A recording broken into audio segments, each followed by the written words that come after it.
Memorial Day 2021. Here's just some thoughts for what it's worth from Lawrenceburg Cemetery. Here's James P.G., Company F, 5th Kentucky Cavalry, Confederate States of America. He died for his country. There's all kinds of these graves over here. There's all kinds of veterans' graves. These are just ones that killed in action. Here's, looks like Wooldridge, Company something, 2nd Kentucky Infantry, CSA, killed in action. Here's some more over here. People that are probably forgotten about. These are somebody's sweethearts, somebody's boy, somebody's neighbors. Here's 5 unknown Confederate dead. Doesn't even say what state they were from. Here's Henry Kellerman, Stonewall Jackson's brigade, Confederate States of America. He died in service to his country. For those ignorant of history, those guys did not die to keep black people slaves. They died defending their rights. They didn't want, as Alabamans. Here's a guy in World War II killed in action. Norris Knox Edwards, Kentucky, water tender, 3rd class, United States Navy Reserve. He was 22 years old. Try to put this flag back. I was saying about the Confederates. They didn't die fighting to keep black people slaves.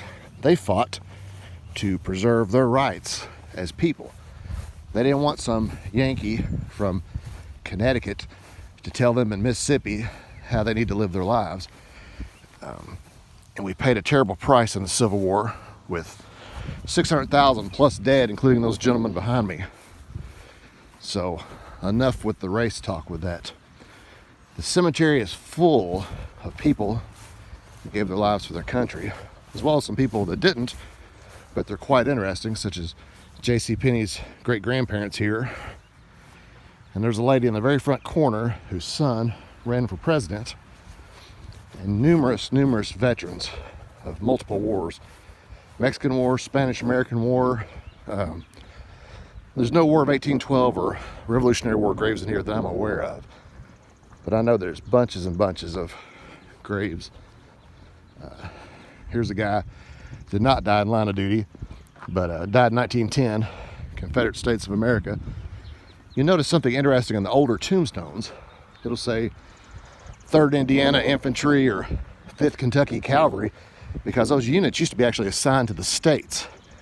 Then later on, like World War II time, it would say Bob Elam, Kentucky, World War II.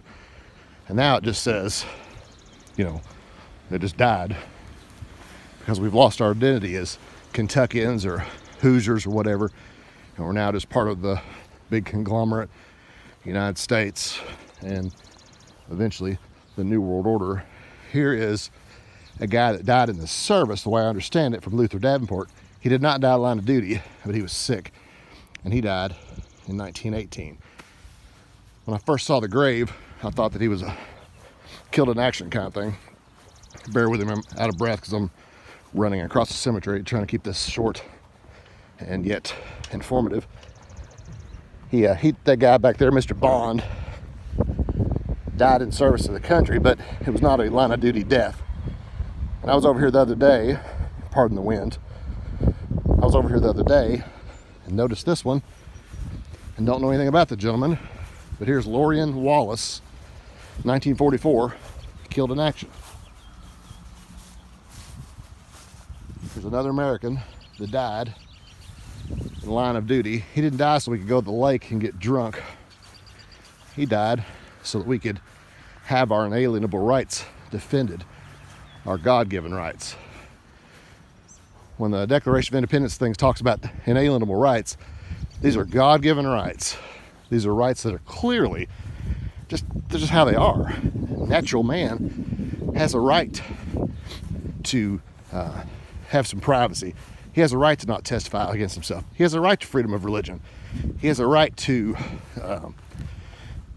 not have his home searched. To testify yourself, the First Amendment, the freedom of speech, freedom of religion, freedom of press, freedom to address the government, petition the government for redress of grievances. We have all those rights, and they're God-given, and it takes a guy with a rifle or a bomb to stick in somebody's face to defend those rights, because tyrants are always trying to take them. There's Todd Jeffries down there, who was in the National Guard. It's kind of easy to find these when there's flags on them. World War II guy here, not a killed in action. I'm trying to get over here to the other side. These are not line of duty deaths, or not combat deaths. Who knows, some of them, like P.D. Barnes, may have died in service to the country, but they're not actually, combat deaths. There's one guy over here, I noticed the date, and I looked it up, and he's not from Kentucky, he's not from Lawrenceburg. He was actually Winchester. His parents lived here, and he died in Korea. He was in World War II and Korea, and he died combat death. I'm almost to the back of the cemetery here. This is Sergeant Marion Hissel, I guess you pronounce it. Kentucky Sergeant, 21st Infantry, 24th Infantry Division, World War II and Korea. He died in 1951. And there he is with his parents. The graves are all over the place.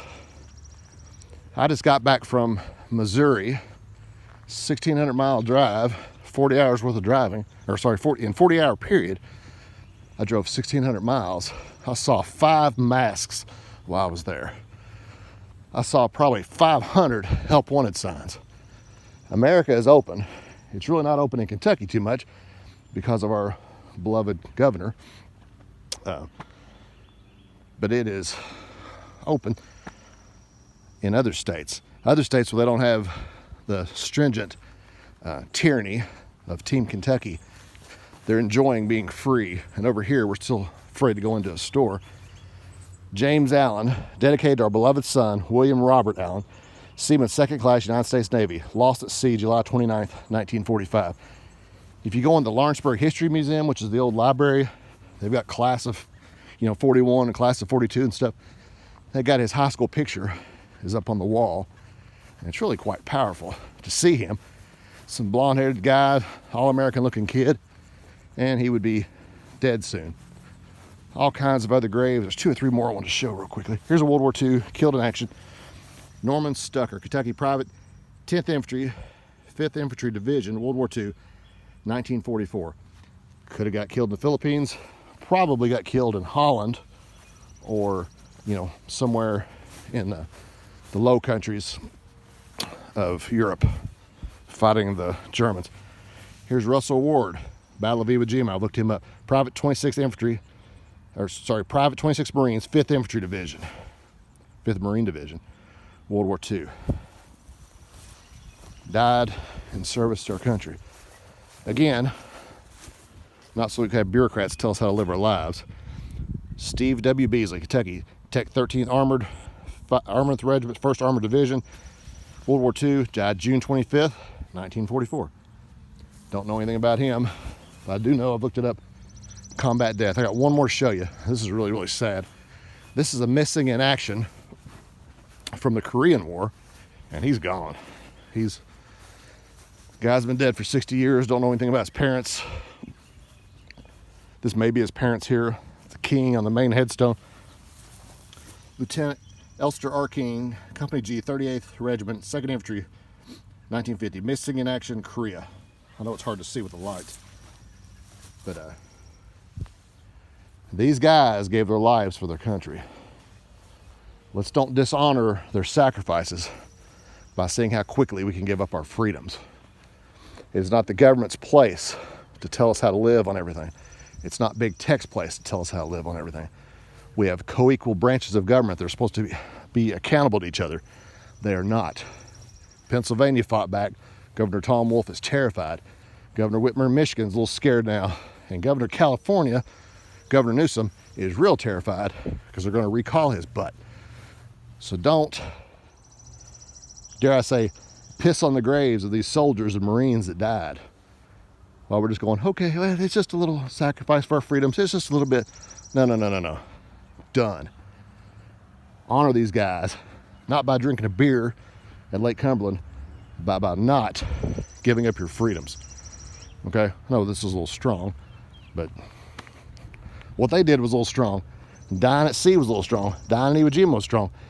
Being missing in action in Korea was very strong. The least we could do is read the Constitution, and defend the Constitution. Thanks.